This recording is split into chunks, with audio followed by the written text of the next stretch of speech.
आप सभी को हरितालिका तीज की बहुत बहुत शुभकामनाएं। माता गौरा की कृपा हम सभी पर सदैव बनी रहे, इसी मंगल कामना के साथ आज के इस वीडियो में मैं आप सभी को हरितालिका तीज व्रत की बहुत ही सरल पूजा विधि दिखाने वाली हूँ। भाद्रपद मास यानी भादों के महीने के शुक्ल पक्ष की तृतीय तिथि को हरितालिका तीज का त्योहार मनाया जाता है। इस दिन सुहागिन महिलाएं अपने सौभाग्य को अखंड रखने के लिए और कुंवारी कन्याएं अच्छे घर वर को पाने के लिए व्रत रखती हैं। इस दिन माता पार्वती के साथ साथ शिव जी और गणेश जी अर्थात पूरे शिव परिवार का पूजन किया जाता है। तो देखिए, वैसे तो हरितालिका तीज व्रत पूजन में काली मिट्टी और रेत से शिव परिवार को बनाकर उसका पूजन मुख्य रूप से किया जाता है। लेकिन अगर आपके पास किसी भी कारण से समय की कमी है, समय का अभाव है, तो आप देखिए फोटो में भी इसका पूजन कर सकते हैं।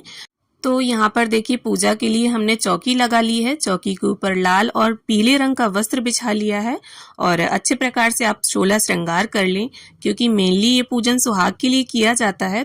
तो अच्छे प्रकार से सज सवर के आप इस पूजन को करें। और देखिए, इस पूजन को प्रदोष काल में किया जाता है। तो शाम के समय हम इस तरह से चौकी लगा लेंगे और चौकी पर देखिए गंगा जल का छींटा हम दे देंगे। अब इसके बाद आपको देखिए अक्षतों का आसन देना है, आप फूलों का भी दे सकते हैं। और इसके बाद हमें शिव जी का एक ऐसा फोटो लेना है जिसमें उनका पूरा परिवार हो। तो यहाँ पर हम इस प्रकार से शिव परिवार को विराजमान कर लेंगे।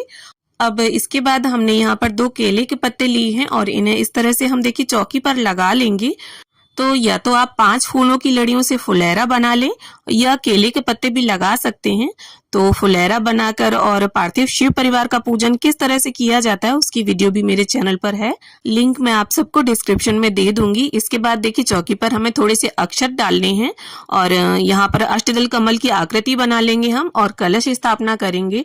देखिए, हरितालिका तीज के व्रत में कलश स्थापना अनिवार्य होती है, तो कलश स्थापना आप जरूर से करें। तो इस तरह से देखिए अष्टदल कमल की आकृति बनाकर अब हमें एक, या तो आप पीतल का लोटा ले लें या आप तांबे का भी लोटा ले सकते हैं। तो यहाँ पर मैंने पीतल का एक लोटा लिया है, उसके कंठ पर मोली बांध ली है और गंगा जल, सिक्का, सुपारी, हल्दी की गांठ, अक्षत, ये सभी चीजें नॉर्मली जो कलश स्थापना में डलती हैं वो सारी सामग्री हम कलश के अंदर डाल लेंगे। और साथ में आप कलश के अंदर चंदन और रोली भी डाल लें। अब देखिए, इसके बाद हमें लेने हैं 5 आम के पत्ते। तो अगर आपको आम के पत्ते ना मिले तो आप अशोका के पत्ते भी प्रयोग कर सकते हैं। अब इस प्रकार से देखिए चंदन और रोली से हम सभी पत्तों को टीक लेंगे और इस तरह से कलश के अंदर हम इन्हें लगा लेंगे। अब हमें एक चावलों से भरा पूर्ण पात्र लेना है और उसे इस तरह से देखिए कलश के ऊपर हम रख देंगे। अब हमें रोली या कुमकुम से कलश के ऊपर स्वास्तिक का निशान बनाना है। स्वास्तिक का जो निशान है वो बहुत ही शुभ माना जाता है, तो इसे इस प्रकार से हम बना लेंगे।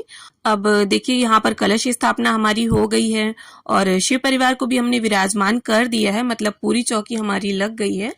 अब हमें एक शुद्ध देसी घी का दीपक लेना है और दीपक में आप ध्यान रखिए 2 लंबी बातियों वाला दीपक आपको लेना है और दीपक काफी बड़ा आप लें जिससे वो पूरी रात्रि जलता रहे, क्योंकि हरितालिका तीज व्रत में रात्रि जागरण का विशेष महत्व है।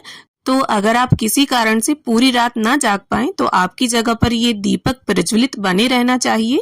तो इस प्रकार से अब हम दीपक को प्रज्वलित कर लेंगे और यहाँ पर धूप भी हमने रख ली है और थोड़ा सा गंगा जल और फूल की सहायता से स्नान की भावना से हम सभी को छींटा दे देंगे। अब इसके बाद स्नान के बाद जिस तरह से वस्त्र पहने जाते हैं ठीक उसी प्रकार से वस्त्र की भावना से यहाँ पर मैंने कलावा अर्पित कर दिया है। माता गौरी को यहाँ पर चुनरी अर्पित कर दी है। अब इसके बाद गणपति जी का, माता गौरी का, शिव जी का, कार्तिकेय जी का और शिव जी का जो वाहन है नंदी महाराज और माता गौरी का जो वाहन है सिंह, सभी को हम टीका कर लेंगे। साथ साथ दीप देव का भी पूजन कर लेंगे। तो जब माता पार्वती शिव जी को पति रूप में पाने के लिए वन में तप कर रही थी, उस समय उनकी सखियों ने उन्हें अगवा कर लिया था। इस कारण से इस व्रत को हरितालिका कहा गया है। हरत मतलब अपहरण करना और तालिका मतलब सखी। तो यहाँ पर अब देखिए थोड़े से हल्दी पाउडर में गंगा जल डालकर हम यहाँ इसको पेस्ट जैसा बना लेंगे और इसे माता पार्वती के हाथों में लगा देंगे। अब इसके बाद हम कुछ बेलपत्र ले लेंगे और बेलपत्र पर आप चंदन से ऐसे ही टीक लें या इसके ऊपर आप अपनी मनोकामना भी लिखकर शिव जी को अर्पित कर सकते हैं। अब इसके साथ ही देखिए शिव जी की जो भी प्रिय वस्तुएं आपको मिल जाती हैं उन्हें आप ले लें। तो यहाँ पर मैंने धतूरा ले लिया है और वो अर्पित कर दूंगी मैं। साथ ही धतूरे के फूल हैं मेरे पास, लाल फूल हैं गुलाब के, गेंदे के फूल हैं, शमी पत्र हैं।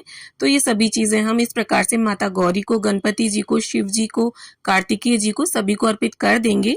भगवान शिव शंकर को वन में मिलने वाले फल, फूल, पत्ते बहुत अधिक प्रिय हैं, क्योंकि माता पार्वती ने वन में जब तप किया था तब इन्हीं चीजों को अर्पित करके भगवान शिव शंकर को प्रसन्न किया था।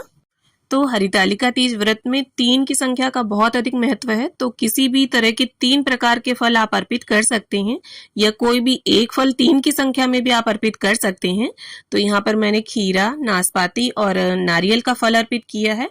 साथ ही मैं यहाँ पर 3 तरह की मिठाई अर्पित कर दूंगी। इसके साथ ही जो भी आपने घर में पकवान बनाए हो वो भी अर्पित करें। अब इसके साथ ही माता पार्वती को यहाँ पर हम 16 श्रृंगार समर्पित कर देंगे। देखिए, जब भी कोई सुहाग का पूजन हो और आप माता गौरी का या माता पार्वती का पूजन करें तो श्रृंगार का सामान जरूर अर्पित करें। चाहे आप 5 ही वस्तुएं अर्पित करें, उसमें चूड़ी, बिंदी, महावर, मेहंदी, सिंदूर, ये आप जरूर रखें। इसके साथ आप जितना चाहें वो अर्पित कर सकती हैं। और जो हमने श्रृंगार का सामान अर्पित किया है उसमें से बिंदी एक निकालकर हम यहाँ पर माता पार्वती को लगा देंगे। देखिए, माता पार्वती, माता गौरा एक ही हैं। अब इसके साथ ही सीधे हाथ में पुष्प या अक्षत लेकर हम हरितालिका तीज व्रत की कथा पढ़ लेंगे। तो देखिए, हरितालिका तीज व्रत, जिसे गौरी तृतीया व्रत भी कहते हैं, ये एक ऐसा व्रत है जो आजीवन रखा जाता है, कभी भी छोड़ा नहीं जा सकता और पूरे दिन निर्जल निराहार रहकर इस व्रत को किया जाता है। तो यहाँ पर मैं कपूर आरती कर रही हूँ, आप चाहें तो घी का दीपक लगाकर भी आरती कर सकते हैं। तो इस प्रकार से अब हम सभी की प्रेम पूर्वक आरती उतार लेंगे। तो देखिए, कलश के ऊपर का दीपक अगर पूरी रात्रि अखंड जलता रहता है तो इससे जो हमें रात्रि जागरण का फल है वो पूरा पूरा प्राप्त होता है। अब आरती संपन्न करने के बाद सीधे हाथ में थोड़ा सा जल लेकर आप इस तरह से 3 बार फिरा दें पूरी चौकी के आसपास और हाथ जोड़कर भगवान शिव शंकर से और माता पार्वती से पूजा में रही कमियों के लिए क्षमा याचना कर लेंगे और ऐसी प्रार्थना कर लेंगे कि माता गौरा हमारे सुहाग को अखंड रखें और अपना आशीष, अपनी कृपा हम पर और हमारे परिवार पर सदैव बनाए रखें। अब देखिए, आपकी शादी का जो भी सिंदूरा हो, मतलब जो भी सिंदूर दानी हो जो आपके चढ़ाई में चढ़ी हो, उसमें आपको नया सिंदूर भरना है, जूठा सिंदूर नहीं होना चाहिए। और इस तरह से 5 बार माता गौरी को हम इसे अर्पित कर देंगे और 5 बार मतलब जितनी बार आप अर्पित करें उतनी ही बार हमें इसे अपनी मांग में सजाना होता है। जैसे इस प्रकार से हमने 5 बार अर्पित कर दिया, अब 5 बारी माता गौरा से हम इसे लेकर अपनी मांग में सजा लेंगे। इसे सुहाग लेने की विधि बोलते हैं। तो इस तरह से पूजा के बाद आपको माता गौरा से सुहाग जरूर लेना है। तो इस तरह से हरितालिका तीज व्रत में प्रदोष काल का जो मुख्य पूजन है वो हमारा संपन्न होता है। तो हरितालिका तीज व्रत पूजा की ये सरल सी विधि आप सभी को कैसी लगी कमेंट करके जरूर बताइएगा। और अगर वीडियो अच्छी लगी हो तो इसे लाइक करिएगा, शेयर करिएगा और मेरे साथ जुड़े रहने के लिए मेरे चैनल ज्ञान अनुसार को सब्सक्राइब जरूर कर लीजिए।